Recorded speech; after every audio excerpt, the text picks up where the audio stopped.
Circle ಇಂದ ನಾವು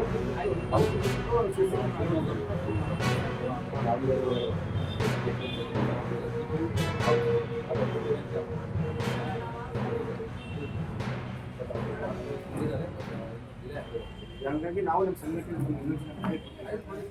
ಬರ್ರಿ ಬಂದಾಗಂಟ ಆನ್ ಆಗ್ತಾವ ಆಮೇಲೆ ಮತ್ತು ಆಫ್ ಆಗ್ತಾವ. ಯಾಕಂತ ಗೊತ್ತಾಗ್ತಿಲ್ಲ. ಅದಕ್ಕೆ ಕರೆಂಟ್ ಬಿಲ್ ಕಟ್ಟ ನಿಂತಪ್ಪ ಅಂದ್ರೆ ವಜೆ ಹಾಕಂದ್ರೆ ನಮ್ಮ ಆಟೋ ಚಾಲಕರಿಗೆ ಹೇಳಿದ್ರೆ ಹೆಂಗೋ ನಾವು ಟ್ಯಾಕ್ಸ್ ಕಟ್ತೀವಲ್ಲ ಅದ್ರ ಜೊತೆಗೆ ಇದನ್ನು ಸೇರಿಸ್ಕೊಡ್ತೀವಿ ಸರ್. ದಯಮಾಡಿ ಇವತ್ತಿಗೆ ಸ್ಟೇಷನ್ ಮೇಲೆ ಲೈಟ್ ಆನ್ ಆಗುತ್ತೆ ಸರ್. ರಾತ್ರಿ ಹೊತ್ತ ಸಹ ಮೊನ್ನೆ ನಮ್ಮ ಹುಡುಗರಿಗೆ ಆಟೋದಲ್ಲಿಗೆ ಹೊಡೆದು 300 ರೂಪಾಯಿ ಜಾಸ್ತಿ ದುಡ್ಡಲ್ಲ, 300 ರೂಪಾಯಿ 100 ರೂಪಾಯಿ ದುಡ್ಡೇ ಹೊಡೆದು ಕಸ್ಕೊಂಡ ಯಾರಂತ ಗೊತ್ತಿಲ್ಲ. ಅದು CC ಕ್ಯಾಮ್ರಾ ಇಟ್ಟಂದ್ರೆ ಕೊಡ್ತಕ್ಕ ಸರ್. ಆಮೇಲೆ ಬೀದಿ ದೀಪ ದೇವಸ್ಥಿದ್ರೆ ಬೆಳಕಿದ್ರೆ ಜನ ಎದುರ್ತಾರ ಏನೋ ಯಾರಿಗೆ ತೊಂದರೆ ಮಾಡಕ್ಕೆ. ಹಾಗಾಗಿ ನಮ್ಮ ಹರಿಯದ 4 ದಿಕ್ಕಿಗೆ CC ಕ್ಯಾಮ್ರಾವನ್ನು ಅಳವಡಿಸೋಕೆ ಕೆಲಸ ಆಗಬೇಕು. ಮತ್ತೆ ಕೊಂಬುಗಳಿದಾವೆ, ಕೆಲವು 10 ಕೊಂಬ 5 ಕೊಂಬ ಬಿಟ್ಟು ಒಂದೊಂದು ಬೀದಿ ದೀಪ ಆನ್ ಆಗಿರ್ತಾವೆ. ಒಂದೊಂದು ಕೊಂಬಕ್ಕೆ ಒಂದೊಂದು ಬೀದಿ ದೀಪ ವ್ಯವಸ್ಥೆ ಮಾಡಿ ತಕ್ಷಣ ಫಸ್ಟ್ ನಮ್ಮ ತುಂಗಭದ್ರಾ ಶೇಖರ ಆನ್ ಮಾಡ್ತೀರಿ.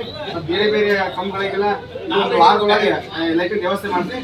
ಮಾಡಿಸಿಲ್ಲಪ್ಪ ಅಂದ್ರೆ ಮುಂದಿನ ದಿನಗಳಲ್ಲಿ ನಿಮ್ಮ ಇಲಾಖೆ ಮುಂದೆ ಕೂತು ನಾವು ಉಗ್ರವಾದ ಹೋರಾಟ ಮಾಡ್ತೀವಿ.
ದಾವಣಗೆರೆ ಜಿಲ್ಲಾಡಳಿತ ಬರುವಂತಹ 2 ಮಳಿಗೆಗಳಲ್ಲಿ ತೀವ್ರ ತಪಾಸಣೆಯನ್ನು ಈಗ ಬಾಂಬ್ ನಿಷ್ಕ್ರಿಯತೆ ಮತ್ತು ಇನ್ನು ಶ್ವಾನದಳದಿಂದ ಪರಿಶೀಲನೆಯನ್ನು ನಡೆಸಲಾಗ್ತಾ ಇದೆ.